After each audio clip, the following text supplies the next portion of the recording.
story follows a young girl named Lira, who lives in a small, forgotten village by the sea. The village is known for its glowing lanterns, which are said to be imbued with magic. Every night the lanterns illuminate the village and the surrounding coastline, guiding lost travelers and protecting the village from shadows that lurk in the night. The village, however, is slowly being consumed by an eerie fog that no one can explain. The village of Loomis was small, nestled at the edge of the sea, where the cliffs met the waves in a constant, rhythmic dance. The air always carried the briny scent of the ocean, but it was never overpowering. There was something gentle and comforting about it. What made Loomis truly special, however, was its lanterns. Thousands of them lined the streets, glowing softly through the night, casting a warm golden hue over the cobbled roads and stone cottages. They were not ordinary lanterns. They had been woven into the very fabric of the village's existence for generations, and it was Lyra's mother who had the sacred duty of tending to them, ensuring that they never went out. Lyra had grown up with the soft glow of lanterns in her life. From the moment she could walk, her small hands had been drawn to the delicate orbs of light that swayed gently in the night breeze, always fascinated by their steady, unwavering glow. The lanterns were the village's heart, beating in rhythm with the land itself. They held a magic that none in the village dared to question or challenge. Some believed that the lanterns kept the shadows at bay. Others thought that they guided travelers and protectors back home. But Lyra's mother, Alara, knew something deeper. The lanterns were more than just lights. They were guardians. Alara was the lantern keeper of Loomis, a role passed down through the generations of their family. It was said that the first lantern keeper had been chosen by the ocean itself, selected to watch over the village and the waters that threatened to swallow it. And with each passing generation, the task had been entrusted to those with the bloodline. And only those born to the keeper could carry the lantern's magic. It was Alara who kept the lanterns burning brightly each night, carefully tending to them with ritual and reverence, making sure that the flickering flames never faltered. The people of Loomis, from the youngest child to the oldest elder, trusted her implicitly. Without her, the village would fall into darkness. Lyra admired her mother deeply. Alara was more than just the caretaker of the lanterns. She was the village's protector, the one who ensured the delicate balance between light and dark. Every evening, as the sun dipped below the horizon, Alara would gather the villagers at the central square, where the great lanterns were kept, and carefully light the first one of the night. The rest of the lanterns would light in sequence, like a chain of stars that extended across the streets, until every corner of Loomis was bathed in warm golden light. Lyra had always thought of her mother as a figure of strength, but strength, Lyra soon learned, came at a cost. As the years passed, Lyra began to notice the toll the lanterns took on her mother. Alara rarely slept, always awake at the first sign of dusk, ensuring that the lanterns were lit and that their glow stayed true. The deeper the night grew, the more tired Alara appeared, her hands shaking slightly as she adjusted the delicate mechanisms of the lanterns. It was then that Lyra had begun to understand the weight of the duty her mother carried. The lanterns were not just tools for light, they were alive with magic, and their magic was tied to Alara's very essence. Lyra's mother had tried to explain it to her once, but Lyra was too young to understand. The lanterns hold the balance, Lyra. They keep the darkness at bay, but they can only do so if they are cared for with love, and if their keeper remains strong, Alara had told her.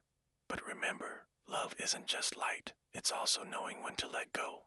Even the brightest light needs rest. And when it is time for you to become the keeper, you must trust in the light within yourself, not just the lanterns. Lyra had never fully grasped what her mother meant by that until recently. In the evenings, when she would watch her mother tending to the lanterns, she noticed how the light seemed to reflect in Ilira's eyes a glow that was both soft and fierce. It was the glow of someone who had lived with the lanterns her entire life, who had devoted herself to their care and understood them in ways Lyra could never yet imagine.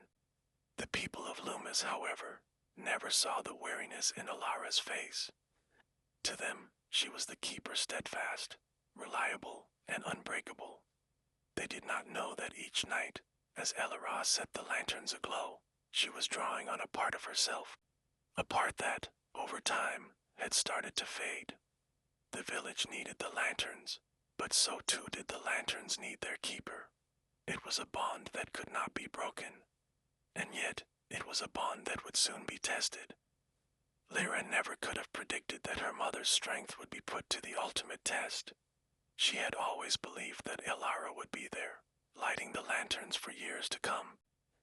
But the night her mother did not return from the lantern ritual was the night Lyra's world would change forever. The first lantern remained unlit that evening, casting the village into an unsettling darkness that even the brightest stars above could not pierce. That was the night Lira realized the true cost of being the keeper and the burden of light that she too would one day bear. The village of Loomis had always been a beacon of warmth, its lanterns lighting up the darkness like 1,000 stars caught in a delicate web. But for the past few months, something had begun to change. At first, it was subtle, a fleeting shadow at the corner of one's eye, or a slight flicker of a lantern's light as it swayed in the breeze. The villagers, ever used to the gentle glow that enveloped their homes, didn't think much of it. The lanterns had always been fickle with the wind, after all, but over time, the flickering grew more persistent, and the shadows seemed darker, heavier. It began with the fog. The first night it rolled in, the villagers assumed it was nothing more than a typical mist from the sea, which came and went without a second thought. The moon was hidden that night, leaving only the lanterns to cast their light, but the fog lingered longer than usual, thick and opaque, pressing close to every door and window. It clung to the cobblestones, rising up in waves, and the glow from the lanterns seemed to struggle against it. The warm golden light that had always been so inviting now appeared muted, as though it were being smothered by something unseen. Lira had been out that evening, walking through the village square with her mother, when the fog had first rolled in. Her mother had stiffened, her brow furrowed with a deep, unsettling concern that Lira had never seen before. She had taken Lira by the hand, pulling her closer, urging her to stay near the warmth of the lanterns. "Stay close, child," Lira had whispered, her voice low and tense. "The fog. It is different tonight." Lira had been confused, watching as the mist curled and twirled around them like a living thing. The lanterns flickered harder, their light trembling under the weight of the fog, as if the very air itself was trying to snuff them out. Lira had stood still, eyes closed, her hands reaching out as if sensing something beyond what Lira could see. She had murmured an incantation under her breath, a soft chant that Lira did not understand, and the lantern's glow steadied for a moment. But the fog did not recede. Over the following weeks, the strange fog returned night after night, and each time it was thicker, denser, until the lantern's light barely reached past their own bases. At first the villagers thought it was a passing phenomenon. Perhaps the winds had changed direction, or the moon had gone into hiding for longer than expected, but it became clear that something more insidious was at work. The fog was not of nature. It was unnatural, as though it was alive, seeking out the warmth of the lanterns and smothering them in its cold embrace. The lanterns, once steadfast in their duty to keep the night at bay, now seemed unable to hold their own. In the mornings, Lira would find them dim, their flames half-hearted and weak, as if they had been drained of their strength overnight. She noticed that the lanterns closest to the edges of the village, where the fog was thickest, burned lower than those near the center. Some nights a lantern would even be completely dark when she checked, its wick cold and unlit, though she had made sure it had been tended to the night before.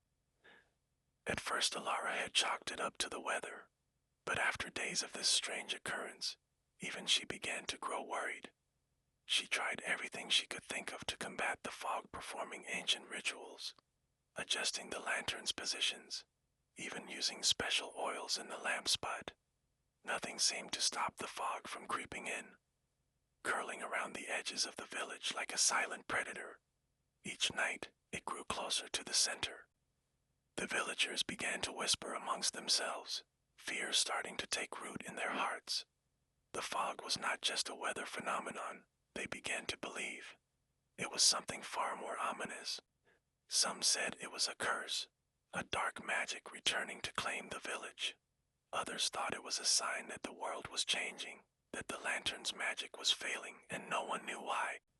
Lyra could feel it too, the change in the air, the heavy weight that hung over Loomis. The fog was different, darker, colder than anything they had ever seen. It did not feel like mist. It felt like a presence, a slow, creeping darkness that reached for the light and strangled it before it could escape into the night. The villagers began to speak less, to look over their shoulders more often, as if expecting something to emerge from the fog. One evening, as Alara prepared to light the lanterns for the night, Lyra noticed her mother's hands trembling as she reached for the oil. Lyra had never seen her mother falter before. "Mother," she asked quietly, feeling the weight of the moment in her chest. Alara's eyes, usually so strong and unwavering, met Lyra's with a mixture of concern and sorrow. "The fog is unlike anything I've ever felt before," Alara admitted, her voice strained. "It's not just taking the light. It's trying to take something else, something deep within the village itself. And it's getting closer." The air around them seemed too still as the lanterns flickered, their lights dimming in unison as if in response to Alara's words. The fog was no longer just an inconvenience. It was a threat. That night, the fog rolled in thicker than ever before, and not a single lantern would burn bright enough to push it away. The village was cloaked in a near impenetrable veil, the usual golden light replaced with the faintest paling glow. Lyra felt the chill of the fog, despite the warmth of the lanterns that were supposed to protect them.